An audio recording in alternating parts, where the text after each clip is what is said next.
کر لیں، جو پکڑائی میں آنے سے پہلے توبہ کر لیں تو وہ مستثنی ہے، ان کو یہ سزائیں نہیں دی جائیں گی۔ ایسی صورت میں یہ جان رکھو کہ اللہ بہت بخشنے والا بڑا مہربان ہے۔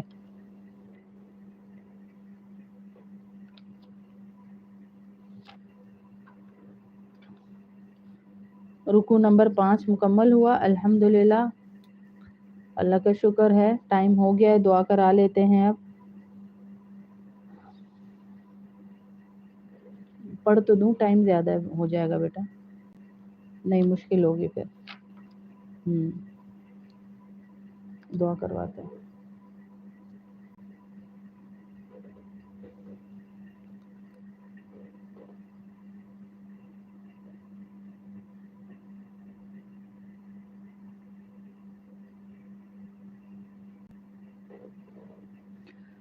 کچھ بہنیں ہماری کہتی ہیں کہ باجی میں اتنے کام گھر کے کرتی ہوں، سب کچھ کرتی ہوں، لیکن میرے گھر والے جو ہیں میری عزت نہیں کرتے، مجھے وہ رسپیکٹ نہیں دی جاتی جو گھروں میں دینی چاہیے۔ تو آپ کام صرف اللہ کے لیے کیجئے، صرف اللہ کے لیے کیجئے، باقی سب کو چھوڑ دیجئے۔ آپ کو اللہ سے اگر بدلہ چاہیے نا میری بہنوں، تو اللہ سے جو ملے گا وہ آپ سوچ بھی نہیں سکتے۔ کل بھی میں نے آپ کو کہا تھا نا کہ کچھ لوگ ایسے ہوں گے آخرت والے دن جن سے ملاقات کرنے فرشتے آئیں گے۔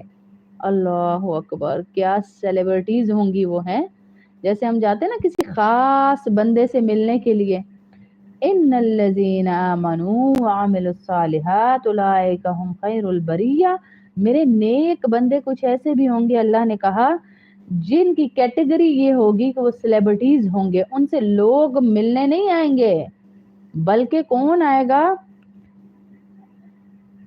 والملائکۃ یدخلون علیہم من کل باب، مختلف دروازوں سے ملائکہ ان سے ملنے آئیں گے اور ان کو سلامتی پیش کریں گے۔ کس لیے؟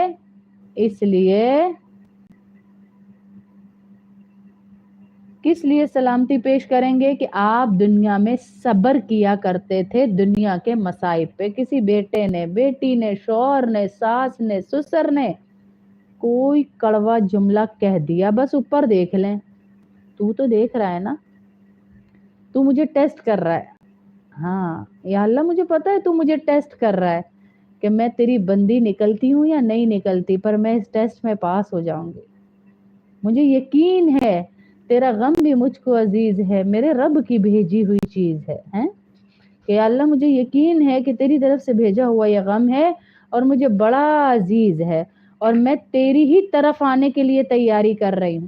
تو انشاءاللہ اس غم پر اللہ آپ کو دنیا میں بھی صبر دے گا اور آخرت میں بھی اجر دے گا۔ صبر مانگنا نہیں ہے، اللہ کے نبی نے منع فرمایا، جیسے ہم اکثر عورتیں کہتی ہیں یا اللہ مجھے صبر ہی دے دے، یا اللہ مجھے صبر، مصیبت آ جائے تو صبر کرنے پہ اجر ہے، صبر مانگنے سے منع فرمایا کہ صبر جب مانگتے ہیں نا ہم،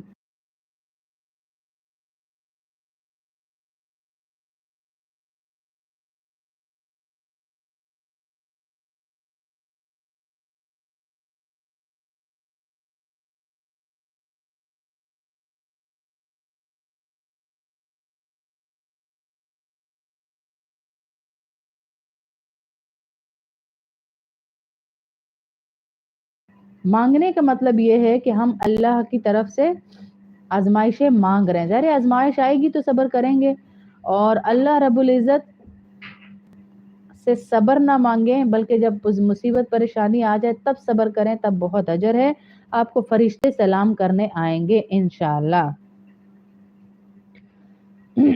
اور جس میں نے صبح بھی کہا تھا، دوپہر میں ہماری بہن نے ابھی کہا ہمیں عافیہ نے کہ باجی یہ حدیث دوبارہ سنائیے کہ اللہ کے نبی صلی اللہ علیہ وسلم نے کہا کہ 3 لوگوں سے اللہ کا مدد کا وعدہ ہے، 3 لوگوں سے اللہ کا وعدہ ہے کہ میں ضرور ان کی مدد کروں گا، جن میں سے میں نے ایک کو کافی تفصیل سے کل بیان کیا تھا کہ جو جلدی نکاح کر لے ہیں، یہ کیا ہوا؟ ہم تو کہتے ہیں کہ جو جلدی نکاح کر لے بیچارہ برباد ہی ہو گیا، ہن بچے پالے، ہن اپنا بچپن دیکھے، اپنی جوانی برباد کریں، یا انہوں کھواوے یا آپ کھاوے۔ اللہ کے نبی کیا کہہ رہے ہیں؟ اللہ کا مدد کا وعدہ ہے اس کا جو